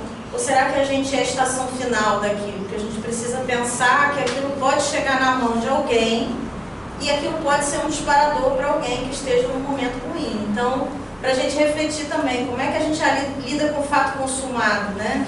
Como é que a gente na pós-venção, né? O que a família vai sentir se ela vê um comentário numa rede social, um comentário de julgamento, um comentário de crítica, né? Como que não chego nem ao ponto do lado espiritual, né? Estou focando mais nos que ficam, mas como que a gente cuida de quem ficou? Né? Que eu acho que é um respeito também que a gente precisa ter, né? E a gente tem o instinto de julgar, de querer saber, de investigar, né? De fazer aquele CSI, mas e aí, como é que foi, quando foi, fatos, né? Será que isso é importante nesse momento? Ou importante apoiar, né? Como essa, exato. Com todo o respeito, não basta único exclusivamente colocar o nome do familiar na caixinha de radiação da casa. A necessidade de fazer um trabalho muito mais ofensivo, como esse, fazer uma pós-venção, ir até lá, chamar para conversar, para justamente dar esse apoio que a pessoa, a família realmente precisa. Isso é importante. Por que o tabu nas mídias? Valdemir. Porque dizem que isso estimula. Então, quem tem já a ideação, quando vê, isso estimula. E tem um autor alemão, esqueci o nome, não vou lembrar o nome dele agora. Isso, né? Que escreveu um livro e que causou um grande número de suicídios para ela, em função daquela leitura. Então, isso acabou virando meio que se divulgar, isso estimula. E a gente precisa falar, só que falar com respeito, falar com carinho, falar com jeito. Não é o que se fala que faz mal, é como se fala. Essa é inclusive uma fala do João de Ângelos, né? Não é o que se fala que faz mal às pessoas, que confunde, mas como se fala, isso sim faz diferença. Vamos lá, a primeira perguntinha que nós recebemos aqui. Tá, antes de você ler, pode. Queria fazer uma pergunta para a Vanessa. Você falou com a gente, né? A gente conversando aqui, muito de ouvir o outro, se colocar no lugar do outro, na questão da pandemia, de observar o olhar, a tristeza. Como é que vocês se preparam, ainda mais para falar com o adolescente no chat?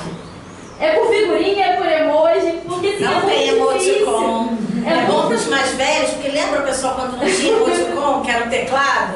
Sim. Era a boquinha, era parênteses, era a linguinha para fora. Tem que ser criativo. Então eu já montei o meu abraço. Como é que é o meu abraço? Meus colchetinhos vão diminuindo o tamanhozinho da pessoa. A gente é criativo. Mas esse sentimento, né? Como é que você tem esse feeling? Mas tem assim, por exemplo, a demora em responder, eles colocam algumas coisas, então a gente vai estudar, né? O glossário dos jovens, né? A gente é treinado nisso também, porque tem umas palavrinhas que eles usam, que eles botam entre parênteses no final, às vezes a demora em responder, aí a gente sonda, né? E às vezes os 3 pontinhos no final, às vezes uma caixa alta, mas é mais difícil, sem nenhuma dúvida. O telefone, o tom de voz diz tudo. Você falou que às vezes a pessoa só liga pra chorar. Como é que você chora? A gente é treinado, mas eles choram, eles botam, estou chorando, né? Choro, bota uma carinha chorando. Porque é muito difícil as pessoas também falarem o que estão sentindo. Escrever o que está sentindo. Mas o jovem tem mais facilidade. Eles dizem que não conseguem. Às vezes eles reclamam um pouco que a fila está demorando. A gente fala assim, olha, tem um 88. Não, eu não consigo falar. E às vezes não tem a privacidade para falar. Meu problema está aqui do meu lado. Então teclar eu consigo, mas falar eu não consigo. Mas eles se expressam razoavelmente bem. Às vezes não, às vezes está travado. Aí a gente vai acolhendo. Olha, eu vi que você aguardou na fila, eu tô vendo que você tá lendo, porque tem os 2 tracinhos, graças a Deus, aquele azulzinho aparece. Então a gente sabe que leu. Vi que você já tá lendo as minhas frases aqui. Você não quer aproveitar para conversar um pouquinho? É um trabalhinho ali de abraço virtual, né? A gente tem que fazer, mas é mais difícil. Isso com certeza. Para mim foi ótimo ter passado pelo 188 primeiro, ter treinado bastante no 188 para depois ir para o chat. Porque a captura da emoção, no chat a gente faz mais treinamento de captura de sentimentos do que no 188.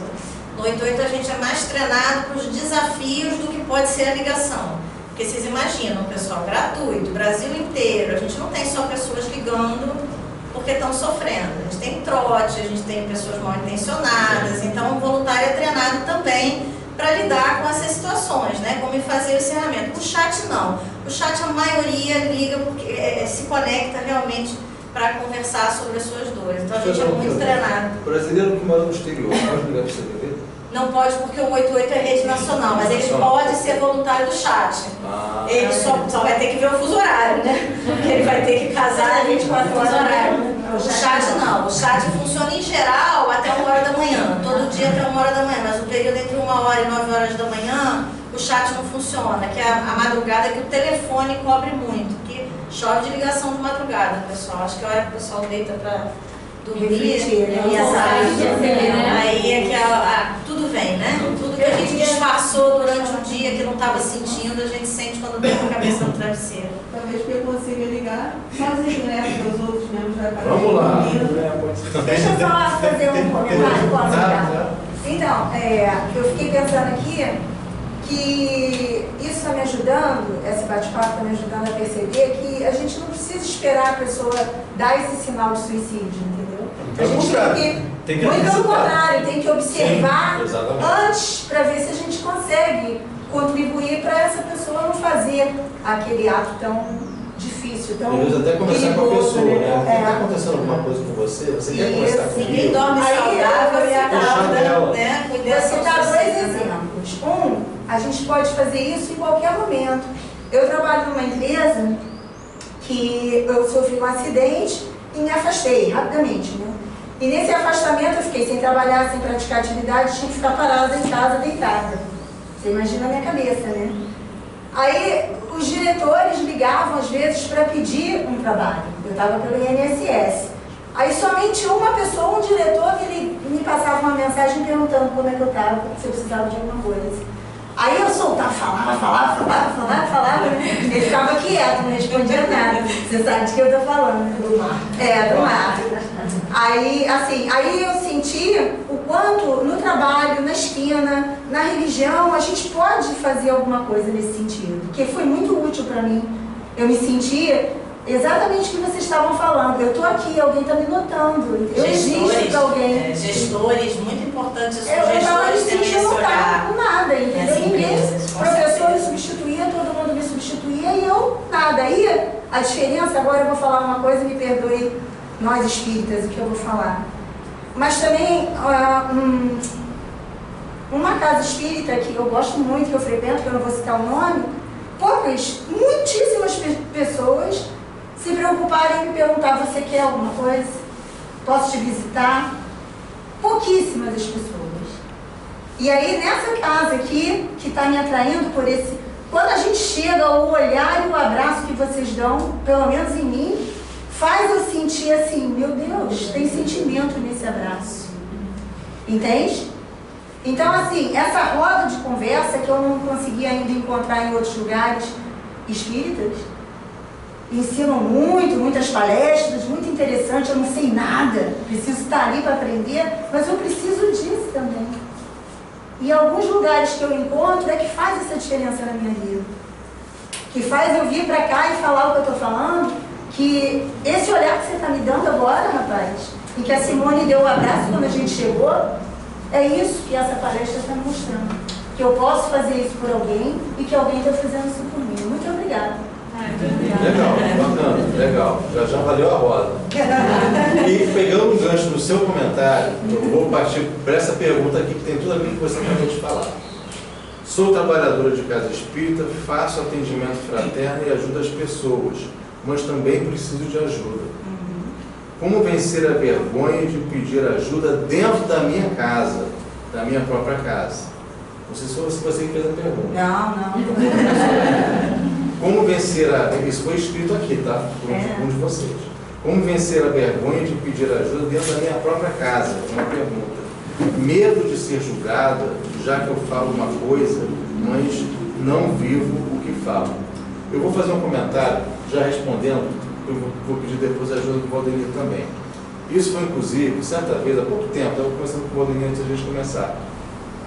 O Henrique Miranda, do Carrão Pé Bueno, faz um programa na rádio chamado Separação Espírita, aos sábados, 11 horas da manhã. Certa vez eu fui lá. E durante o programa eu comentei o seguinte: casas espíritas, sem a menor pretensão de impor nada, de, enfim, ter qualquer outro sentimento relacionado a isso, mas com título de sugestão.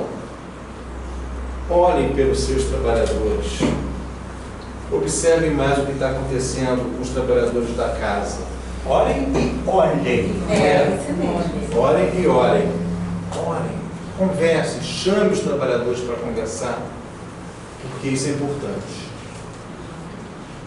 Nós viemos de uma casa, eu e minha esposa, já há bastante tempo, e lá fazia um trabalho chamado amorização, que tinha essa finalidade, de chamar a atenção para isso. Esse trabalho foi levado para uma outra casa, que está bem fazendo até então. Então, é importante esse olhar em relação às casas espíritas. Como ele botou aqui, senão o trabalhador vai se sentir o quê? Vai procurar outra casa para ter atendimento fraterno. Não faz sentido. Valdemir, concorda, discorda, quer complementar alguma coisa? Fica à vontade, querido. Eu acho que é muito importante aí nós sabermos que não podemos tudo.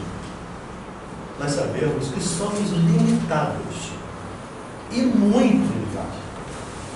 E que a dor, a doença, o desconforto é a coisa mais democrática que eu conheço. Atinge a todos. Então, o exemplo que o Ricardo deu aqui do Fábio Tibelo e também do Marcelo Rossi, que também morreu de depressão, é um exemplo disso. E o Fábio Tibelo chegou a ter ideia suicida. Então, qualquer um de nós pode sofrer. E aí eu vou colocar uma coisa aqui que com muito cuidado, tá? Com todas as aspas possíveis.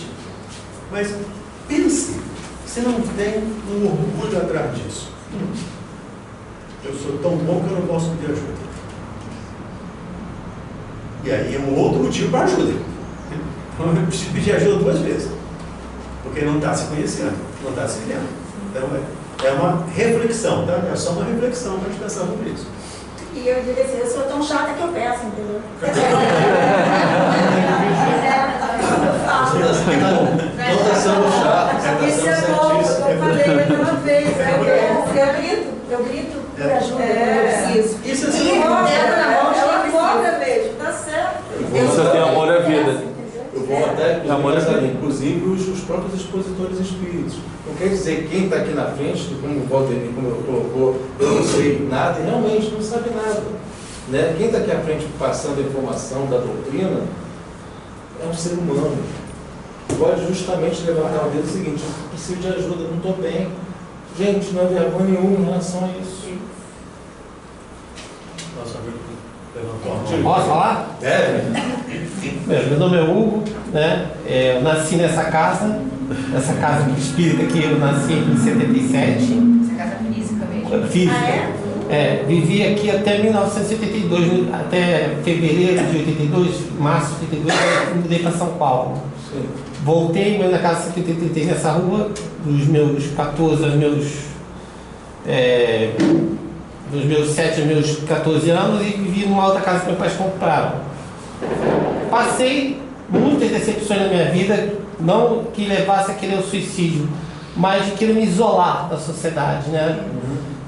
Para auto-reflexão. Será que eu estou fazendo alguma coisa errada na sociedade? Será que eu tenho que corrigir minha maneira de ser? Então eu passei a meditar muito, né?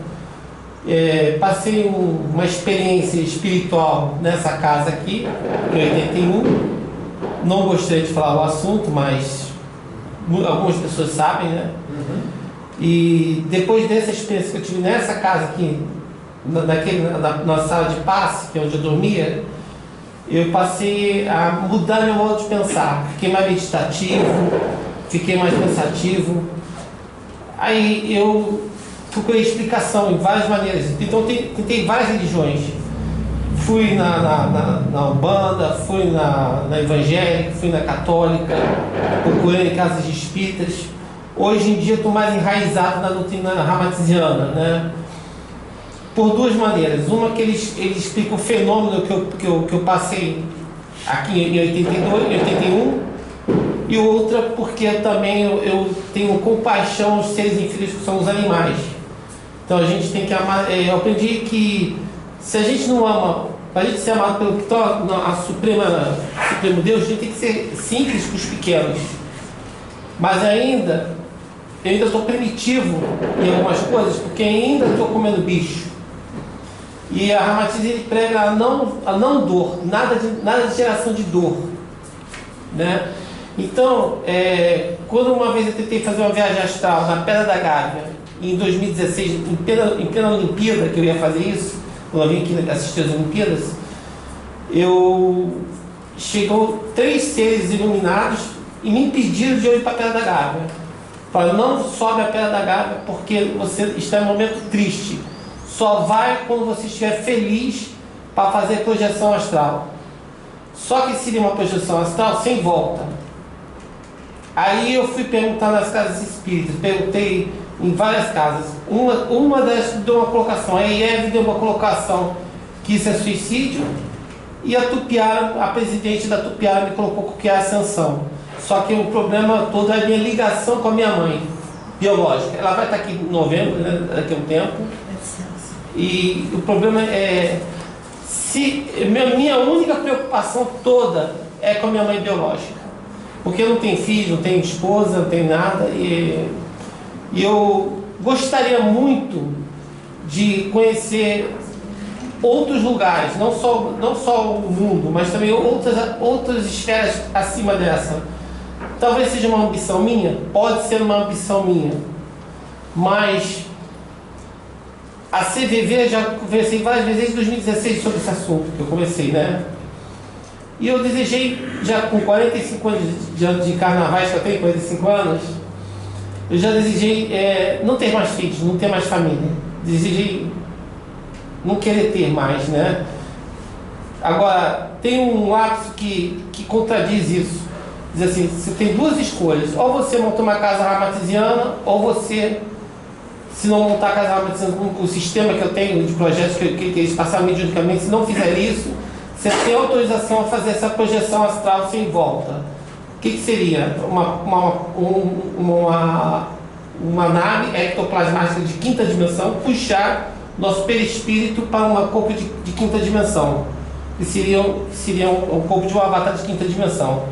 Eu gostaria de saber o que a CVV pode me colocar ou pode me ajudar em relação a esse tipo de colocação, sendo que eu convidei um amigo aqui, só que meu amigo não pode ir porque ele tem um filho de 16 anos, eu impedi de ele fazer isso comigo, né? E eu vou tentar, em agosto, porque me informaram que a Pedra da Gávea, as frequências mais fortes é em agosto, frequências para trabalhar com astral. O que a CVV tem para me colocar sobre isso? Vocês acham que é uma fuga minha? Vocês acham que é certo? Vocês acham que é suicídio, é ascensão? Qual é a colocação que vocês têm a me dizer? Bom, o CVV não faz diagnóstico, né? Não faz julgamento. Né? Certo. Assim, o que o CVV pode te oferecer de tudo que se eu entendi um pouquinho da sua história? Sim. Você vive uma ansiedade muito grande dentro de você, né? Como certo. se você quisesse alguma coisa diferente do que você vive aqui, né? Certo. Esse é o plano. O que a gente pode te oferecer em todos os momentos que você não se sentir encaixado nesse mundo, que você se sentir isolado, né, da vivência, da convivência das pessoas, que você não certo. conseguir se encontrar, você pode contar com a gente para conversar. Mas certo. assim, a gente não faz diagnóstico, então a gente não vai poder dizer para vocês o que você deve ou não deve fazer na tua situação, entendeu? É mais certo. um apoio para esses momentos em que você relatou, pelo teu relato, você teve vários momentos que você não se sentia inserido, que você se sentia, né, você queria estar de uma forma diferente aqui, você queria estar em outro lugar, né? Então, muito mais nesse sentido, né, assim, de te apoiar e de suportar você nesses momentos em que você tem essa dúvida, em que você fica ansioso, mas a gente não consegue te dizer qual é a solução para isso, né, assim, qual o caminho que você tem que buscar. Então eu devo escolher o caminho nesse caso? O princípio básico do CVV, e a gente não aconselha, é de que o melhor solucionador do problema de quem nos procura é a própria pessoa. Então não importa qual seja a dor, a vivência, a dúvida, o incômodo, a ansiedade, o não pertencimento, mas a gente acredita que aquela é a melhor pessoa. Ela pode naquele momento não estar com as ferramentas, ela pode naquele momento estar precisando de apoio, mas ela é a melhor pessoa. Mas eu achei engraçado que esse entidade espiritual falou assim, você só pode subir pela gávea em alegria e harmonia, não pode subir na tristeza. É positivo isso ou negativo? A gente não tem como Na avaliar. verdade, nós, de uma forma geral, não podemos tomar nenhuma ação com a tristeza. Certo. Não é bom conselheiro, né? Não é bom conselheiro a tristeza, porque a tristeza você pode agredir um irmão, falar palavras inapropriadas, né? Você está triste, você está melancólico, você está com uma vibração baixa. Estando em vibração baixa, espiritualmente falando, você está entrando em sintonia com outros irmãos espirituais que vibram na mesma densidade e acabam estabelecendo uma relação de sintonia, espiritualmente falando, podendo gerar inclusive uma relação obsessiva. Eu tive uma ansiedade em 2019 quando eu tive um avistamento de nave lá no tanque, na Taquara, em 2019, em julho, né? Eram naves pretas, foi dado um relato mesmo, que é o caso do Lisboa PRT, quem acessar no YouTube, tá o meu caso ali. E eu fiquei na ansiedade, falei, quero que vocês me peguem. Eu não tive medo do disco voador. Teve um monte de gente que saiu correndo, eu não tive medo, eu queria conversar com os caras. Se viesse caras do mal, ou seja, da negatividade, eles podem fazer mal a qualquer momento, até quando a gente dorme. Porque o perigo não é quando a gente acorda. O maior perigo é quando é o sentimento que a gente vai dormir. Se a gente dorme com mágoa, com tristeza, com rancor, energias negativas a gente vai carregar no sono. Se a gente dorme com paz, com harmonização, sentimentos bons e atribuições boas vão ser colocados no momento de dormir. Acho que vocês sabem muito mais do que eu sobre isso. Sim. Inclusive, eu acho que vai te fazer muito bem você procurar o atendimento fraterno aqui da casa e conversar. Não sei quem é o atendente fraterno daqui. Simone, agenda e passa para algum de nós trabalhadores para poder conversar. Tá? É importante conversar, entendeu? Sobre todas essas questões. Como a Vanessa colocou da questão da ansiedade, de repente você pode fazer um tratamento para justamente combater essa questão da ansiedade, isso vai fazer bem e as coisas vão começar a ficar mais claras, entendeu? Porque eu recebi duas balanças de 2 medidas, por isso que eu recebi uma da IEV contra e da Tupiara autorizando. Então eu fiquei na dúvida, queria saber a posição de vocês. Então, nesse momento, o que eu particularmente, Ricardo, sugiro, procura atendimento fraterno daqui, né, conversa com uma das pessoas, uma das trabalhadoras daqui, do atendimento fraterno, para poder conversar, marcar um horário, marcar um dia da semana, conversar com você, para dar uma explicada, para você ter um pouco mais de clareza e aí sim você vai conseguir tomar a melhor decisão. Sim, inclusive o projeto Amatiz, se eu não fizer, eu tenho que passar para outra pessoa, se realmente isso acontecer. Sim. Então eu já tenho um plano B de se eu não for o sucessor no projeto, alguém assumir no campo.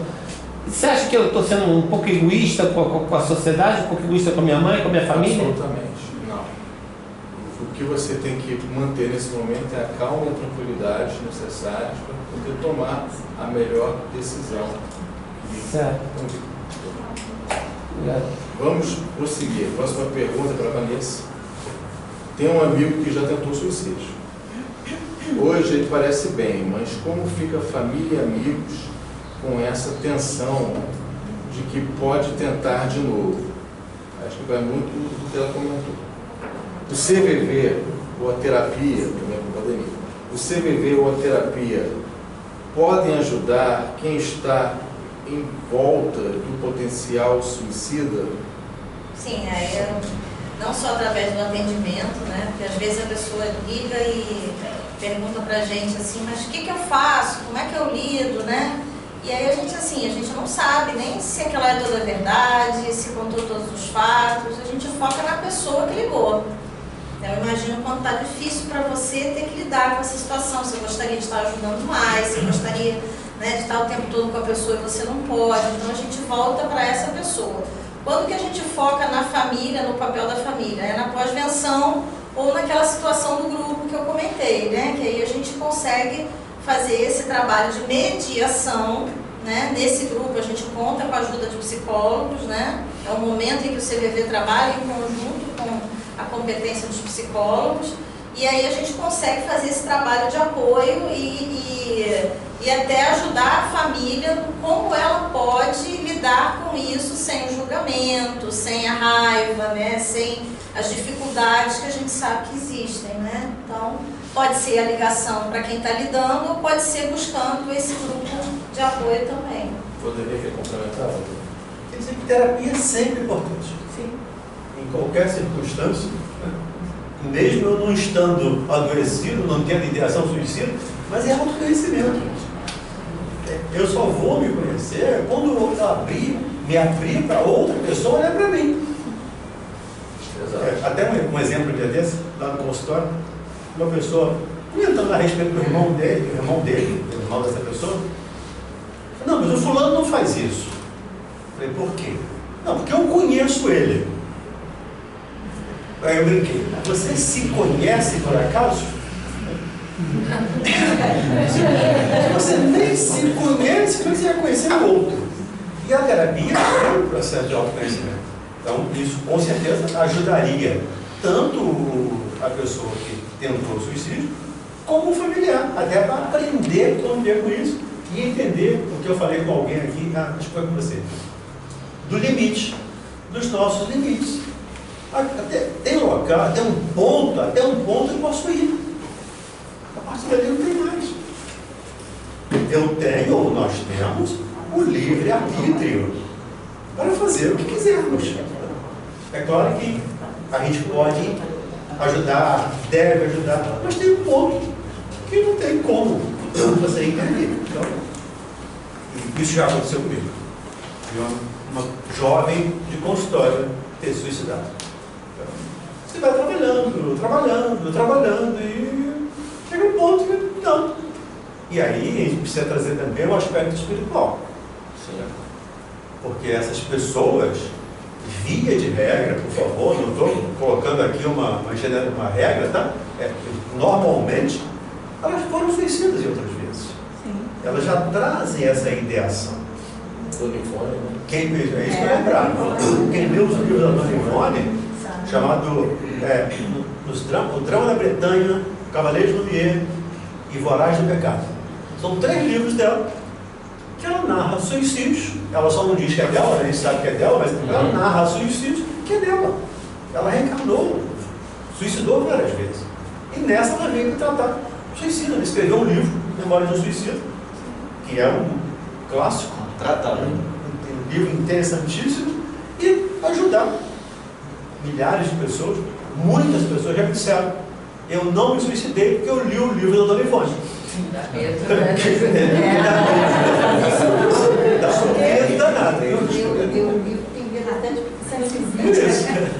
Então a terapia ajuda com toda certeza.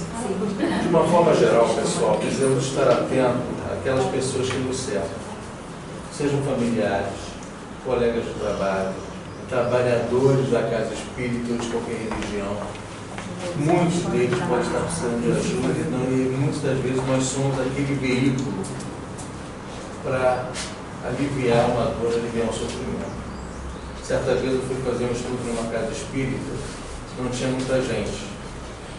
Nem me lembro o tempo, para falar a verdade. Eu sei que naquele momento, naquela tarde de sábado, uma pessoa entrou desesperadamente e levantou o dedo. Eu vim aqui porque foi a última casa que eu decidi entrar antes de me suicidar. Eu peguei o estudo, dobrei o estudo, botei debaixo e falei o seguinte: a palestra simplesmente perdeu completamente o sentido. Agora o papo vai ser entre eu e você e encaminhamento para o atendimento fraterno da casa. Foi isso que foi feito. Então precisamos estar atentos a todas aquelas pessoas que nos chegam. Principalmente aqueles que se dizem espíritas, que estão estudando já há bastante tempo, ou um certo tempo, os expositores. Nós temos também essa responsabilidade de ficar ainda mais atentos, por ter um pouquinho, não todo, mas um pouquinho mais de conhecimento, talvez, do que o irmão que ainda não tem conhecimento nenhum da doutrina. No caso, estou falando da doutrina que nós estamos dentro de uma casa espírita. Então, precisamos estar realmente atentos, estender mais a mão, ser mais fraternos, estarmos mais em conexão com Deus, orarmos mais, no sentido de orar, propriamente dito, fazer prece, praticar o culto do Evangelho no lar, porque não ser espírita não é só beber água e frutificar e tomar passe. É muito mais do que isso. Então, isso tudo a gente precisa ficar muito mais atento. E cão que ladra morre. Cão que ladra se a cão que ladra não morre, exatamente. Fiquemos atentos que ele pode morrer sim. Exatamente. E evangelizadores de crianças e jovens também, né? A gente Também. está falando dos adultos, mas... Não, nós falamos muito sobre jovens aqui perceber hoje. isso, né? Crianças também. Crianças e Minha jovens. neta, Eu acho que, inclusive, abrindo espaço aqui, evangelizador, hoje, no atual momento, na Casa Espírita, tem uma atribuição, um viés, digamos assim, para prestar mais atenção no que está acontecendo com essas crianças, com esses jovens, diante de tudo isso que nós comentamos aqui. Principalmente o Valdenir no início, e a Vanessa também. Eu faço um trabalho às sextas-feiras denominado Live de Sexta. E eu, esse mês de setembro, dediquei também o Setembro Amarelo e recebi todas as sextas-feiras um convidado, ou uma convidada, a Vanessa inclusive esteve comigo na sexta-feira passada, mas na primeira sexta-feira do mês foi o Thiago Brito. E ele levantou uma bandeira do jovem, para que nós possamos estar mais atentos. Jovens, pais, se aproximem mais das crianças, se aproximem mais dos jovens. Essa foi a mensagem. E a Débora Educadores. Esse ano, pessoal, o Setembro Escola. Amarelo, exatamente, foi o que a gente mais recebeu convite para palestra e roda de conversa foram as escolas. Principalmente escolas de ensino médio. Que é aquele momento de pressão, né, do aluno que tem que ir o Enem, e carreira, e os pais. Muito, assim, 70% dos pedidos que eu tive esse ano foram para a escola. Se uma escola quiser que você venha levar, como é que tem que fazer? Pode entrar, pode mandar pelo site, pode entrar em contato direto comigo, aqui a casa o pessoal tem contato, aí se eu não puder eu distribuo para outros voluntários no Rio. Colégio a gente faz com os funcionários, que é o que eu gosto de fazer primeiro, que é para poder ensinar a escutar, porque não adianta ir falar com o aluno, pessoal, vamos falar, se o funcionário da escola, o professor, o inspetor, o diretor da escola não está aberto a ouvir, vai ser um problema. Então a gente fala com o funcionário, a gente fala com os pais, quando a escola está com dificuldade para conversar sobre o assunto com os pais, e aí sim a gente fala com os alunos. Né? E a gente tem trabalhado muito porque quem está no mercado de trabalho depois da pandemia sabe que os soft skills, né? Os skills de comportamento, né? de relacionamento, estão super valorizados. Então, como você vai trabalhar isso sem saúde emocional? Não adianta ter conhecimento intelectual, a gente formar os nossos jovens com conhecimento intelectual, se ele não consegue chegar no Enem e ter equilíbrio emocional para fazer uma prova. Exato. Porque o nível de ansiedade que ele tem é tão grande, que ele acha que ele tem essa responsabilidade com os pais, ele está tão cobrado que ele desequilibra. Então as escolas têm buscado muito essa ajuda para falar de saúde emocional, meio que no desespero, porque às vezes já tem alunos com autolesão, já tem alunos com depressão tratando com medicação, às vezes os pais escondem da escola a situação, a escola descobre. Então é um momento importante da criança, do jovem na escola, né? Às vezes é ali que aparece, porque às vezes até o problema é dentro de casa, né? Então ali vão aparecer os sintomas, é ali que a criança vai demonstrar que ela está pedindo socorro. Então, quem trabalha com educação, quem tem filhos na escola, quem a gente lembrar que é um canal importante também, muitas vezes, para a gente detectar esse tipo de situação e encaminhar muito carinho, muito acolhimento. Com certeza. Foi bom abrir um parênteses agora no final, né? A gente vai ser intuído aqui para falar as coisas, né? A questão das redes sociais hoje é muito preocupante, Tem uma né? pergunta dessa, pessoal. Facebook, Instagram, 3 pontinhos. Vocês podem, se virem um post de alguém com aquelas frases, né, que nós falamos aqui, acha que está precisando de ajuda, denúncia de ideação suicida ou autolesão. O que acontece? A pessoa recebe um post do CVV sem saber quem foi que comunicou a rede social. Então, verifiquem lá no post 3 pontinhos, vocês vão ver. Alguém fez essa pergunta em rede social? Como eu percebo? Como eu ajudo? Anonimamente. A pessoa não vai saber que foram vocês que fizeram. Eu não entendi. Você pegou um post do Face ou do Instagram, sempre tem 3 pontinhos ali em cima. A denúncia tem opção, ideação suicida ou automutilação. Se você clicar ali, a pessoa vai receber um link do CVV. Então é uma forma de ajudar sem você se identificar com a sua intimidade, com a pessoa tem. A gente está montando, Google já tem parceria, redes sociais, a gente está games, às vezes aparecem jovens que vendem game. Eu estava lá jogando, comecei a conversar com meus amigos, aí caiu esse link para mim. A gente, opa, já sabe o que era. Os amigos perceberam. Eu já vi. Estou divulgando a casa na terapia do amor Ágape, que é não é da Igreja Universal, é uma terapia do amor, mas assim, ecumênico, né? E estou divulgando o link de vocês da CVV. Gostei. Porque o pessoal que está com depressão não precisa só ser da Universal para pedir ajuda. 188, bota Eu botei o link já no destaque. Então, uma forma de a gente ajudar também, No né? Instagram também tem uma coisinha. Eu tentei ser voluntário. Então a pergunta foi sua. Descobri a autora da pergunta. Depois, se você quiser, a gente conversa um pouquinho mais. Agora é o horário, né? Tem mais de 20 anos que eu tentei. Eu conheci o CVV, a primeira vez que eu escutei foi no programa Sem Censura. Aí foi, mas não era a Leda, era uma outra, né? Tem muitos anos isso. Aí eu achei interessantíssimo, aí falou que era um período de abertura, quando abria a inscrição, aí eu ligava sempre. Um dia eu consegui, foi até ali no Colégio Pio II, ali na Marechal Floriano, né? Aí eu achei interessantíssimo, gente, é uma coisa assim.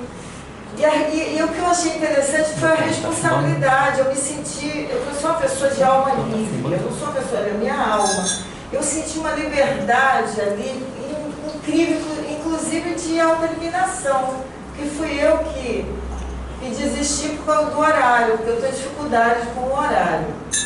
Então a primeira vez eu cheguei até a ir para a Praça Mauá, né? Aí quando a primeira vez eu cheguei atrasada, eu fiquei super envergonhada, mas me venci, eu fui. Da segunda vez eu voltei no ponto. Quer dizer, é porque vocês mesmos colocam nos treinamentos que ninguém ali elimina ninguém. Eu não vou dizer para você... É um namoro de 3 meses. Eu vou dizer para você... Se tem essa adaptação, né? Para, assim, avaliação, mas é a gente mesmo, né? Mas você falou, mesmo quem não fica, sai com a percepção de autoconhecimento. Sim. Porque é mexido, né? Ali você mexe com tudo dos nossos valores. E é interessante que eu também não me senti mal por não ter ido à frente. Eu encarei de que talvez não tivesse sido o meu momento. Sim. Eu gostaria. Se eu fosse você, eu tentava de novo. Mas a vontade, quando você cair, eu não tentava.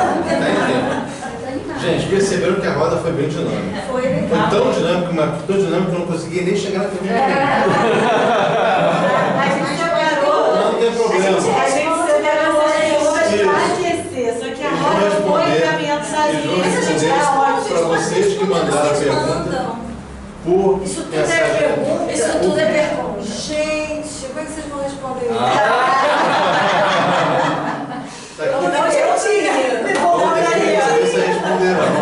O pessoal que viu as perguntas, vocês vão responder e a pessoa recebe a resposta.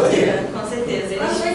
Eu ia pedir para a Denise e para a Vanessa, se depois puder, ou responder em vídeo ou em áudio mesmo, para o pessoal que tinha mandado a pergunta pré-roda, mas assim, foi maravilhoso, gente. Muito obrigada de verdade ao Valdenir, ao Ricardo e à Vanessa pela presença aqui. E muito obrigada a cada um de vocês que veio aqui hoje. Está dividindo com a gente, está compartilhando. Foi um momento assim mágico. Né? A gente doar da gente, doar energia para essa espiritualidade linda que está aqui, com certeza ajudando muita gente com essa nossa energia de hoje. Então, muito obrigada, gente.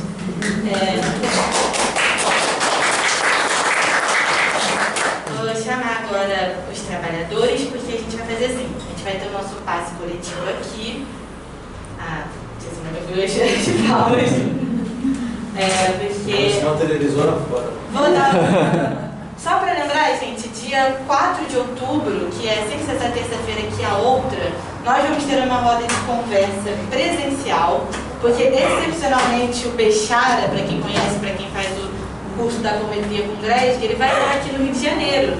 Então ele vai vir à nossa casa na terça-feira, dia 4 de outubro, presencialmente, para a gente poder conversar, tirar dúvidas sobre o curso, conhecê-lo. Então a gente vai ter essa honra de recebê-lo e vocês estão super convidados, é claro. E então agora a gente vai para o passe e logo após o passe a gente vai fazer o sorteio dos livros, viu? Trabalhadores, acho que a gente pode ficar no centro.